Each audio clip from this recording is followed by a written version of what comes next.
आज की वीडियो में हम पढ़ने वाले हैं ज्वाइंट हिंदू फैमिली बिजनेस के बारे में। Joint Hindu family business particular topic है जो 11th क्लास की बिजनेस स्टडीज की बुक में बच्चों पढ़ते हैं।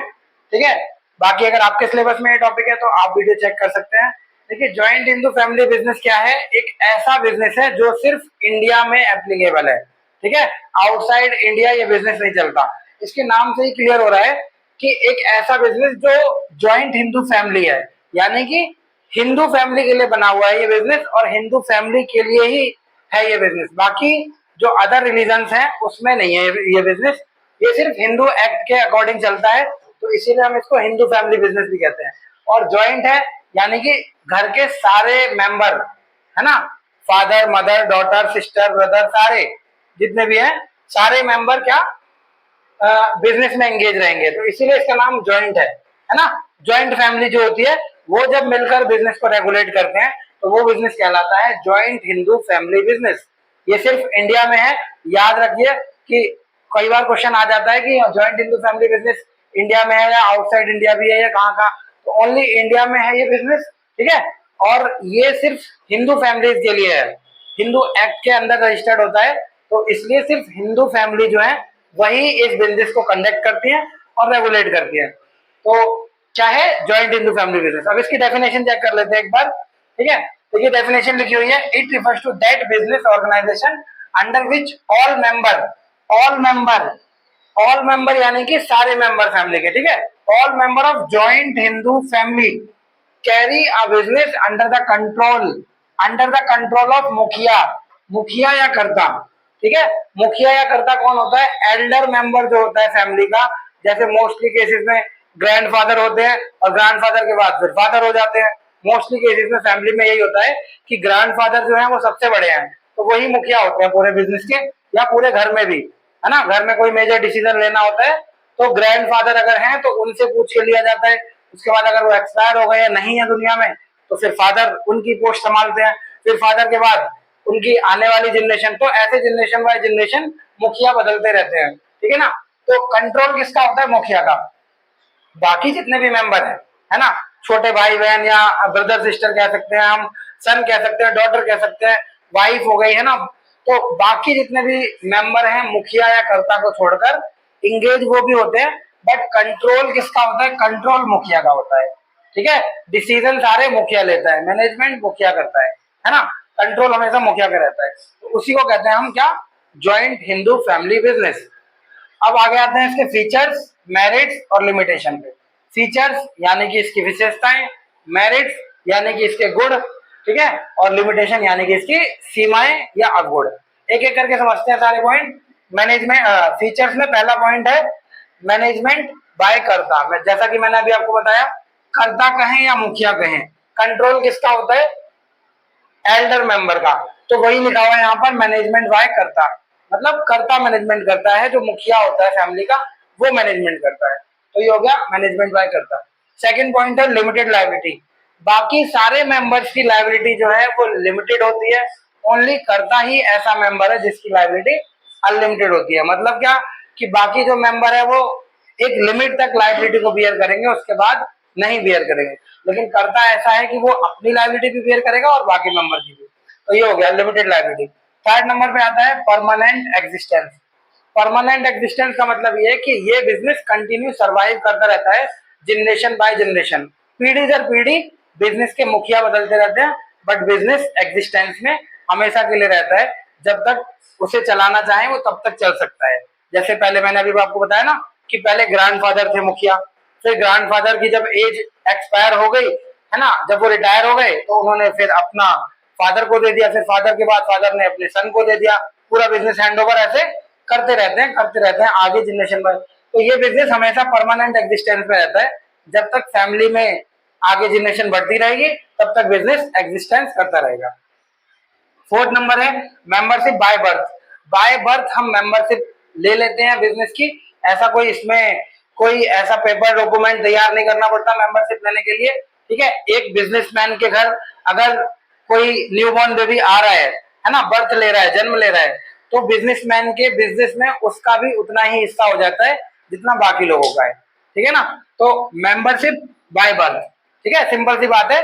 कि अगर हमारा बिजनेस चल रहा है और हमारे घर में कोई नया न्यूबॉर्न बेबी आ रहा है तो उसका भी उस बिजनेस में उतना ही पार्टिसिपेशन होगा, उतना ही रोल होगा, वो भी हमारा बिजनेस का मेंबर बन जाएगा। तो ये है मेंबरशिप बाय बर्थ। बर्थ से ही हमारा क्या मेंबरशिप बन जाता है एक न्यूबॉर्न बेबी। और 5 नंबर है only male member. Only male member ही बिजनेस में मेंबर बनते हैं। फीमेल मेंबर तब बन सकती है, according to Hindu successor act है, उसके अकॉर्डिंग फीमेल मेंबर तब बन सकती है जब कि मेल मेंबर फैमिली में नहीं है ना, कोई हम कह सकते हैं कोई सन नहीं है, कोई ब्रदर नहीं है, मतलब मेल मेंबर नहीं है ना, ओनली वाइफ है और डॉटर है। और हस्बैंड अगर डेथ हो गई है या एक्सपायर हो गए है ना, कुछ भी कह सकते हैं, मतलब कोई मिस हैपनिंग हो गई है ऐसी जिसकी वजह से नॉर्मल कंडीशन नहीं है, तो एबनॉर्मल केसेस में क्या कि फीमेल मेंबर बन सकती है, बट नॉर्मल में हमेशा मेल मेंबर ही रहते हैं। तो ओनली मेल मेंबर, ठीक है ना। उसके बाद 6 नंबर है रजिस्ट्रेशन। रजिस्ट्रेशन जैसा कि मैंने आपको बताया कि हिंदू एक्ट में रजिस्टर्ड होता है, बाकी इतना कोई कंपलसरी नहीं है लीगली, है ना, इतना कोई ऑप्शनल है आपके लिए, कराना चाहें तो करा सकते हैं, वरना बिना करे भी हम चला लेते हैं। मोस्टली केसेस में ये बिजनेस चल रहे हैं, सिटीज में भी चल रहे हैं, अर्बन एरिया तो में चल ही रहे हैं, और रूरल एरियाज में तो बहुत ज्यादा बिजनेस ये देखने को मिलते हैं, है ना, कि जहां पूरी फैमिली एंगेज होती है किसी एक काम में, और जो मुखिया होता है वो कंट्रोल करता है काम को, बाकी पूरी फैमिली है ना पार्टिसिपेशन करती है। तो रजिस्ट्रेशन इसका कोई कंपलसरी नहीं है, ऑप्शनल है, ठीक है, अगर कराना है तो हिंदू लॉ में करा सकते हैं। तो ये हो गया, अभी इसके फीचर्स हो गए। अब आते हैं इसके मेरिट की तरफ। मेरिट यानी कि इसके गुण, है ना। पहला क्या है, इजी टू स्टार्ट, वही जैसे मैंने अभी बताया आपको कि लेस पेपर वर्क है, लेस क्या ना के बराबर है बिल्कुल, है ना, तब होता है जब आपको रजिस्ट्रेशन कराना है। अगर रजिस्ट्रेशन नहीं कराना तो हम बिना रजिस्ट्रेशन के भी इसको स्टार्ट कर सकते हैं, बट उसके अलग कंप्लाइंसेज है, ठीक है, उसके फायदे और नुकसान अपने हैं। बिना रजिस्ट्रेशन के कराओगे तो उसके अलग नुकसान है, अलग फायदे हैं, और करा लोगे रजिस्ट्रेशन तो अलग नुकसान है, अलग फायदे हैं। उसकी बात नहीं कर रहे हैं हम बस इतना समझ रहे हैं कि इजी टू स्टार्ट है ये, ठीक है। सेकंड नंबर है सीक्रेसी। सीक्रेसी मतलब सीक्रेट इंफॉर्मेशन रखना बहुत इजी होता है, क्योंकि कंट्रोल बाय मुखिया है या कर्ता कह सकते हैं, है ना। तो सीक्रेट इंफॉर्मेशन किस तरीके से काम करना है, स्ट्रेटेजी क्या है, पॉलिसी क्या है, आगे क्या अचीव करना है, क्या अचीव नहीं करना, तो ये सारी सीक्रेट इंफॉर्मेशन मुखिया के पास होती है, वो शेयर नहीं करता मेंबर के साथ, तो इसलिए सीक्रेसी यहाँ पर अच्छी खासी रहती है। इसके बाद थर्ड नंबर पे है direct contact. Direct contact with customer होगा, ठीक है, इनका अपने कस्टमर के साथ डायरेक्ट कॉन्टेक्ट होता है। तो कस्टमर को क्या चाहिए, कब चाहिए, डिमांड क्या है, किस चीज की है, किस रेट में है ना, किस टाइम पे अवेलेबल होना चाहिए, उन्हें कस्टमर के साथ डायरेक्ट कांटेक्ट होता है, तो उनका बिहेवियर हम ये इजीली पता कर लेते हैं। तो डायरेक्ट कांटेक्ट विद कस्टमर ये इजी पॉइंट है, ठीक है। उसके बाद फोर्थ नंबर है direct relationship between effort and consideration. Direct relationship between effort and consideration का क्या मतलब है कि कर्ता या मुखिया को ये पता होता है कि बिजनेस हमारा है, अदर कोई पार्टी इसमें इन्वॉल्व नहीं है, हम अगर एफर्ट डालेंगे तो उसका कंसिडरेशन हमारे लिए है, उसका जो रिटर्न मिलेगा वो सिर्फ हमारा होगा, हमारी फैमिली का होगा, उसका फायदा हमें पहुंचेगा। तो इसीलिए डायरेक्ट रिलेशनशिप वो जितना ज्यादा एफर्ट डालेंगे कंसिडरेशन उतना ज्यादा होगा, ठीक है। सिंपल सा पॉइंट है direct relationship between effort and consideration, कोई और नहीं है शेयर करने के लिए, तो सिर्फ फैमिली मेंबर है। तो ये हो गया। उसके बाद 5 नंबर पॉइंट है advantage of inheritable quality. Inheritable quality का मतलब हो गया कि पूर्वजों की जो विरासत हमें मिलती है ना, उन्होंने जो नाम तैयार किया है उस नाम की गुडविल की हम आगे मेंटेन करके रखे, है ना, उस क्वालिटी को इनहेरिटेबल क्वालिटी कहते हैं। तो उसका भी हमें कहीं ना कहीं फायदा मिलता है। जैसे हम ऐड कर देते हैं नाम के पीछे कि लास्ट इतने ईयर से हमारा बिजनेस चल रहा है, पास्ट 60 ईयर 70 ईयर, तो इससे कहीं ना कहीं कस्टमर को ट्रस्ट हो जाता है बिजनेस पे, है ना।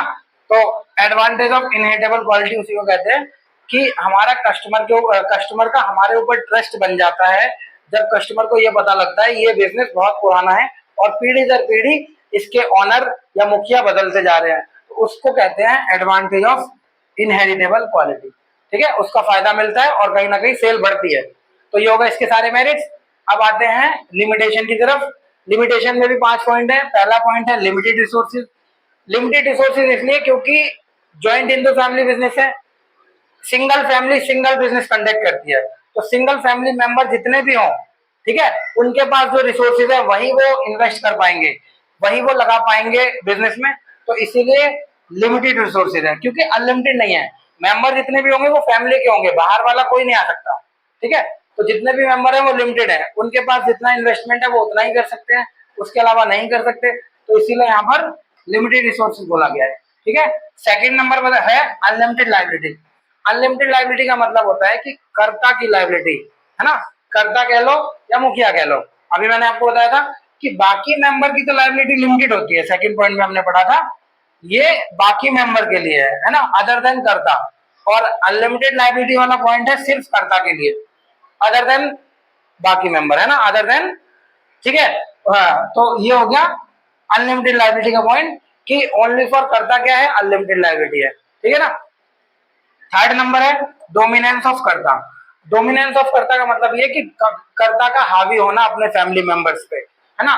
कर्ता जब पता है कि सारा कंट्रोल कर्ता का है या मुखिया का है, तो वो क्या करता है, इस चीज का कभी ना कहीं कभी ना कभी फायदा उठाता है।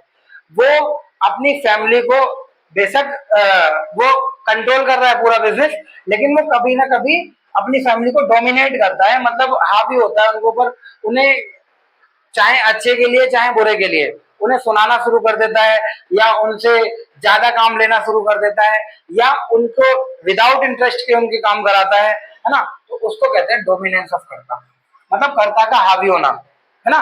कर्ता अपने मुखिया होने का या अपने कंट्रोल, क्योंकि सारा बिजनेस उसके कंट्रोल में है, उसका कभी ना कभी फायदा उठाता है, जो कि बाकी फैमिली मेंबर्स को पसंद नहीं होता। और कभी लव और अफेक्शन जो भी होता है फैमिली के बीच में, उसमें कहीं ना कहीं दरार आती है कर्ता के ऐसा करने से, है ना। आपने भी देखा होगा ज्वाइंट फैमिली डिवाइड क्यों हो रही है, इसीलिए हो रही है क्योंकि सुनना नहीं चाहते, है ना। एल्डर्स जो है फैमिली के, जो ग्रैंडफादर हैं, जो फादर हैं, या जो कर्ता है फैमिली के, उनकी सुनना नहीं चाहते, आने वाली जनरेशन उनकी सुनना नहीं चाहती, तो दरार पैदा हो रही है। और फिर वही है ना, वही है यहाँ पर डोमिनेंस ऑफ कर्ता। कर्ता हावी होता है, कर्ता कहता है कि नहीं मेरे हिसाब से चलो, और बाकी फैमिली मेंबर कहते हैं नहीं ये गलत है, तो फिर कहीं ना कहीं कॉन्फ्लिक्ट पैदा होता है। तो ये हो गया। अब आते हैं फोर्थ नंबर पे, limited managerial skill. Limited managerial skill का क्या मतलब है कि करता है, देखो आगे आगे जैसे जैसे जनरेशन बढ़ रही है, वैसे वैसे टेक्नोलॉजी, इन्वेंशन, बिजनेस इन्वायरमेंट बदल रहा है ना। आगे आने वाली जनरेशन के लिए बिजनेस में बहुत सारे बेनिफिट्स हैं, बहुत सारी टेक्नोलॉजी है, बट जो पुरानी मेंटेलिटी के लोग हैं, जो पुराने तरीके से बिजनेस कर रहे हैं, उनके लिए तो मैनेजरियल स्किल लिमिटेड ही हुई ना। वो उन्हें नए तरीकों के बारे में क्या पता, उन्हें नई नई टेक्नोलॉजी, नई नई मशीन, नई नई इन्वेंशन, नए आइडियाज, नई मार्केट स्ट्रेटेजी कुछ नहीं पता ऐसा। तो उनके पास क्या है, मैनेजर स्किल जो है वो बहुत लिमिटेड है। वो उस तरीके से बिजनेस नहीं कर सकते जैसे नई जनरेशन कर सकती है, जैसे जो अभी अभी एमबीए करके निकला है वो कर सकता है, ठीक है। तो इसीलिए यहाँ पर बोला गया है कर्ता के पास क्या होता है, लिमिटेड मैनेजर स्किल होती है, ठीक है। एक्सपीरियंस होता है बट नॉलेज नहीं होती ज्यादा। 5 नंबर है lack of cooperation from member. Lack of cooperation from member का मतलब है कि मेंबर में भी कई बार क्या होता है, कोऑपरेशन की कमी होती है, वो आपस में ही कॉन्फ्लिक्ट हो जाते हैं, आपस में ही लड़ाई झगड़ा शुरू कर देते हैं। हमने भी देखा है अपने घरों में, है ना, भाई बहन लड़ते हैं, कई बार फादर मदर की भी हो जाती है आपस में बहस। तो lack of cooperation from member, member भी कई बार आपस में कॉन्फ्लिक्ट हो जाती है, आपस में नहीं बनती, एक ही चीज पे, एक ही डिसीजन पे सहमति नहीं होती कई बार सारे लोगों की, तो वो हो जाता है फिर लैक ऑफ कोऑपरेशन। तो ये ऑल ओवर टॉपिक हो गया हमारा ज्वाइंट हिंदू फैमिली बिजनेस का। बहुत ही इजी सा कॉन्सेप्ट है ना। क्या कि एक हिंदू फैमिली जो मिलकर बिजनेस चला रही है वो ज्वाइंट हिंदू फैमिली बिजनेस है, ठीक है। रूरल एरियाज में बहुत ज्यादा देखने को मिलता है ये बिजनेस, अर्बन में फिर भी कम है, रूरल में बहुत ज्यादा है। तो ये ऑल ओवर टॉपिक हो गया, इसके फीचर्स, मेरिट्स, लिमिटेशन हमने कवर किए, ठीक है। होप आपको ये सारी चीजें समझ आ गई होंगी। अगर अगर अभी भी आपको कहीं कोई डाउट लगता है तो आप मेरे से कमेंट बॉक्स में पूछ सकते हैं, ठीक है। वीडियो को लाइक कर दीजिएगा, चैनल को सब्सक्राइब कर दीजिएगा। मिलते हैं आपसे अपनी नेक्स्ट वीडियो में।